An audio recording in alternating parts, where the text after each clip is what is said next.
Imagine traveling thousands of miles to follow your dream. You've spent years studying medicine.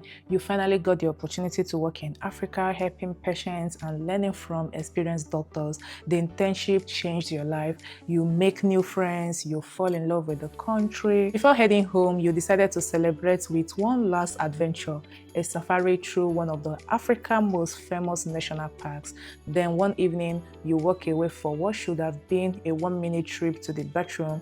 You never returned. The next day, search team find your belongings scattered near the river, your purse, your shoe, piece of your clothing, and your underwear wrapped around a tree branch nearly 5 meters across the ground. There's one thing that was never found. You, nearly 11 years later, no one knows exactly what happened to 21-year-old Sophia Koetsier. Was she attacked by a wild animal?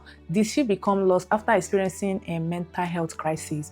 Or did someone use the wilderness to hide a terrible crime?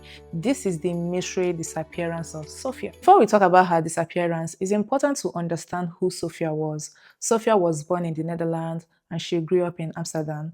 Those who knew her describe her as warm, outgoing, and dependable. She loved meeting new people and she had a personality that made other people feel comfortable around her. She was also an accomplished pianist, but music wasn't the career she wanted. Her real passion was medicine. Sophia dreamed of helping people in the part of the world where healthcare resources were limited. She was especially interested in tropical medicine, a field that focused on diseases found in hot and humid regions. By 2015, she was in medical school and has earned the opportunity to complete an 8-week internship in Lubaga Hospital in Kampala, Uganda. Sorry if I'm not pronouncing that well. For Sophia, this wasn't just another school placement. It was an opportunity she had worked towards the years.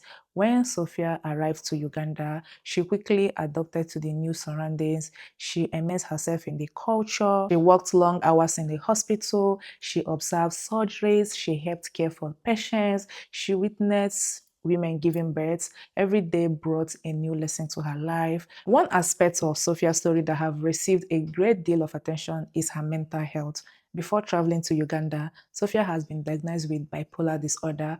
Bipolar disorder is a condition that can cause a significant damage in someone's mood, energy, and activity level. But with proper treatment, many people with bipolar lead successful and fulfilling life. After completing her internship, Sophia wasn't ready to fly back home. She and her two Dutch friends decided to spend about 2 weeks exploring Uganda before returning to the Netherlands. It was supposed to be a celebration. The group hired a local safari guide and planned to visit several of Uganda's famous national park. The trip began well enough. They saw the wildlife, they traveled through beautiful landscape, they enjoyed boat rides and also some game drives. But within just few days, Sophia's friends noticed something has changed. During the safari trip, Sophia began acting in ways that worried the people traveling with her. She appeared restless, she wasn't sleeping much. At some point, she reportedly climbed a lookout tower and spent the entire night there. The next morning, when her friends asked why she has done that, Sophia reportedly told them she wanted to see whether she could survive a night in the wilderness by herself. Although that explanation surprised them, she appeared cheerful and continued the trip with them. So later, Sophia spoke with her mother by phone. She mentioned that she wasn't getting enough sleep and that she felt overwhelmed with everything that is happening around her. She also said she wanted some time alone. Looking back, her family believed this conversation may have been early signs that she was really struggling. At that time, however, no one imagined that that was the last days from the tragedy. It was October 28, 2015, the sixth day of the safari trip. Around 6 p.m. that evening, the group arrived at a student education inside the national park. The camp was surrounded by thick vegetation and sat about half a kilometer from the Nile River. As the sun began to set, the group unpacked and prepared for the evening. About 30 minutes later, Sophia picked up a plastic water bottle. She had been using it as a small trash container. She told the others she was going to the nearby bedroom. It was just a short walk, nothing unusual. While they were talking, the safari guide suddenly approached them. His question immediately changed everything. Have you seen Sophia? At first, they weren't worried. They assumed she had simply taken a little longer than expected, but As the minutes passed by, concern quickly turned into panic. Sophia never returned from the bathroom. So what happened to Sophia? The group immediately started searching the area. They called her name, they checked nearby parts, they searched around the building. There were no answer. Within minutes, park staff and rangers joined the search. As darkness covered the park, flashlights swept around the forest. The search continued for hours, but there was nothing found. No footprint that clearly shows where she has gone. No cries for help, no sign that anyone has seen her. It was as if she has disappeared into the air. Because the area was dangerous after dark and home too large for wild animal, the search was eventually suspended till morning. In the morning, the search continued. Not long into the search, they found their first piece of evidence. About 600 yards from the campsite, floating in the Nile River, was Sophia's plastic water bottle. It was the same water bottle she had been carrying only hours before. This discovery confirmed that she had somehow reached the area near the river, but still there was no sign of Sophia herself. Investigators made another discovery. This time it was far more disturbing. Near the same area where the water bottle had been found, searches found several of Sophia's personal belongings. I mean, her purse, her sunglasses, one of her shoe, the sole from the other shoe, piece of her trouser. Sophia's underwear was found hanging from a branch near 5 meters or about 6 feet above the ground. It was lying on the forest floor. It wasn't caught in bushes. It was high in the tree.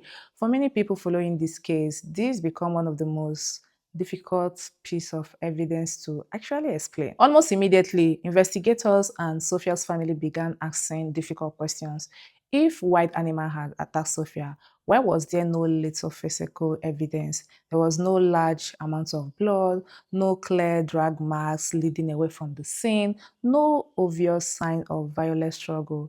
If floodwater has moved her belongings, how did clothing end up carefully wrapped around these branches? And if this item had been there all along, why weren't they discovered during the first search of the area? I mean, the evening the thing happened. Authorities explained that heavy rain might have hidden some evidence during the initial search, but not everyone accepted this explanation. I mean, when Sophia's parents learned she was missing, they immediately traveled from the Netherlands to Uganda. Like every family, they hoped they could get answers.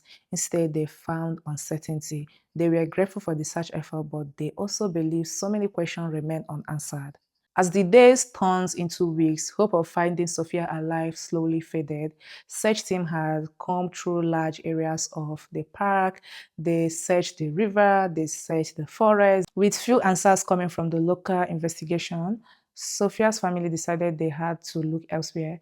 They wanted every piece of evidence examined by independent forensic experts.